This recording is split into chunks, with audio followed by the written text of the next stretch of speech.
Hey, what's up guys? Today I'll show you a horror thriller film, The Messengers. Spoiler ahead, watch out and take care. The movie begins in an aging country farmhouse with the Rowlands family. The mother, Mary, brings her son inside the room. Mary assures her son that everything will be fine, since she is here with her son. Mary tries to hush the son. She gets a suitcase under the bed. Suddenly the door shakes and the knob turns slowly. Mary hides the son under the bed. As the door violently opens, the son from under the bed sees a dark shadow from an unseen force. The unseen force attacks Mary and slams her against the wall. It leaves blood on the wall. The son runs to the hallway, and the also terrified daughter stops him and asks where their mother is. The daughter looks inside the room where the son has been and sees that everything inside is ruined, including the bed. The daughter sees a dark shadow across the room. The two of them eventually run downstairs in fear as the unseen force pursues them. As the two of them run downstairs, the unseen force pushes the daughter against the banister of the stairs, causing her to fall on the floor. The son hides under a table and sees the unseen force dragging the daughter to the cellar. The son then hides inside a cupboard. Suddenly, the cupboard door opens, and the unseen force violently grabs him as he lets out a scream. Years later, a new family moves into the same farmhouse. As the family gets out of their car, they see the rundown facade of their new house. Roy, the father, assures his family that the facade is not the same as the inside. Jess, the elder daughter, begins to explore the house and discovers a locked cellar door, which she tries to open, but it doesn't budge. She lets go of it and proceeds upstairs, where she peeks through the window and sees a bunch of crows outside. Her father eventually calls her and tells her to help her mother unload their stuff. Jess then sees a toy tractor inside a cupboard. She tries reaching it at the corner of the cupboard. To her surprise, the toy tractor moves to her without someone moving it. Later that evening, Jess expresses her negative feelings about the house. Roy consoles her by saying that the only way it will work is to give it a chance. The following day, a realtor from the bank visits Roy and tells him that the bank is offering to buy their place with an additional percentage from its original price. Roy refuses and tells the realtor that they just got the place and try to find stability by tending the farm that comes along with the house. Meanwhile, as Denise, Roy's wife, continues cleaning the inside of the house, Denise flips the bed sheets, and as it makes waves, Roy's son, Ben, sees a pale and blood pair of legs under the bed sheets, but it eventually disappears. Denise also finds a big stain on the wall of their room. She brushes it and successfully removes it. Later, Roy finds Ben manages to get out of his crib all by himself. Roy notices that Ben keeps on looking at the ceiling of his room. He tucks Ben to his crib. When Roy gets out of the room, Ben begins crying. The next day, Denise wakes up and immediately notices that the big stain on the wall goes back. Meanwhile, Roy and Jess go to town. Roy begins to purchase sunflower seeds for the farm, while Jess walks around and meets Bobby, a town resident. At their house, while Denise is cleaning the dishes, Ben is eating cereal. As Ben puts his spoon up, he sees a reflection of a pale crawling figure. He turns around to see it, but there is no one behind him. After a moment, Ben sees the pale crawling figure on the ceiling. He follows the figure, which leads him to the front of the cellar door. Ben is about to open the cellar door when Denise picks him up and tells him to finish his cereal. Roy and Jess arrive home. As Roy unloads his car, the realtor from the bank appears in front of him. The realtor asks Roy if they will accept the purchase offer. Roy dismissively tells the realtor that they will stay in the house. Inside the house, Denise asks Jess to put the boxes in the hallway to the cellar. While holding a box, Jess tries to open the cellar, but it still won't open. She places the box on the floor, and when she returns, the door opens by itself. Outside, Roy comes out of the barn to see that a group of crows enters his car and starts to beat the sunflower seeds. He tries to dismiss them with hands, but one of the crows pecks at him. He then throws rocks at them, and eventually, the group of crows flies away. Jess continues to explore the cellar and finds a pocket watch. Afterward, she hears a noise and investigates it. She finds what looks like a dead crow.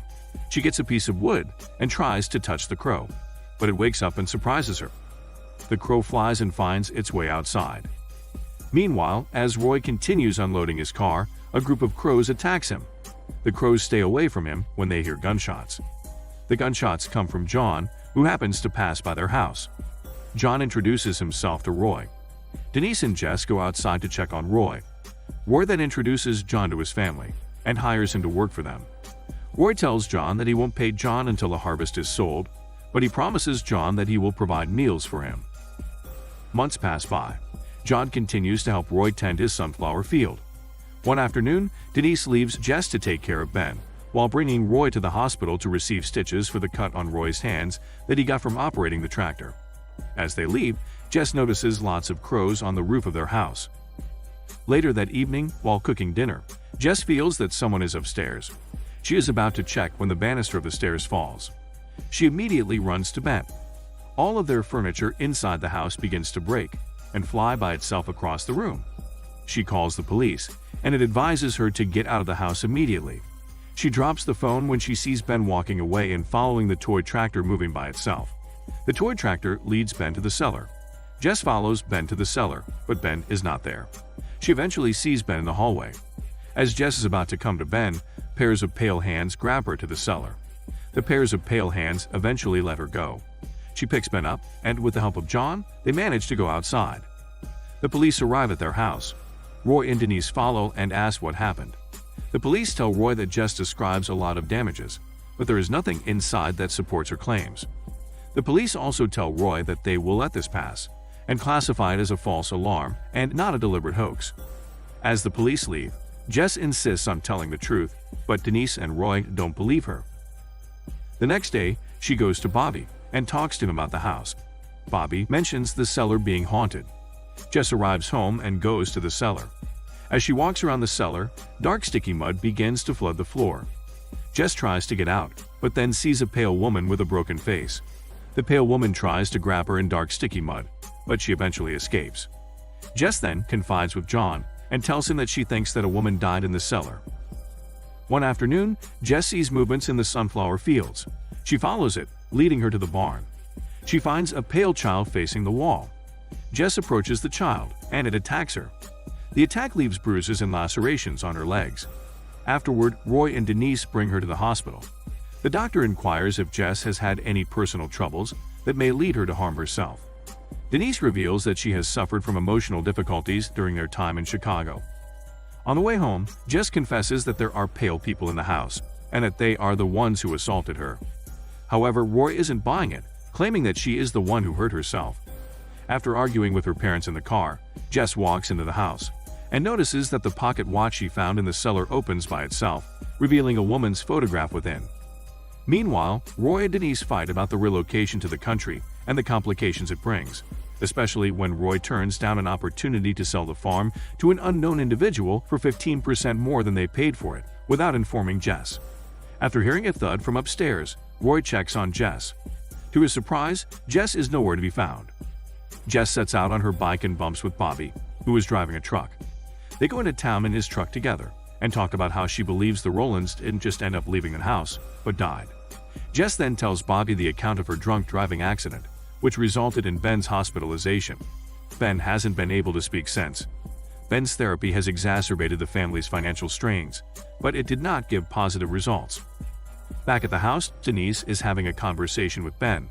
Suddenly, Ben gestures straight toward the barn. Denise gets curious and asks Ben what he is pointing at, and eventually asks what he sees. Ben makes a terrifying expression.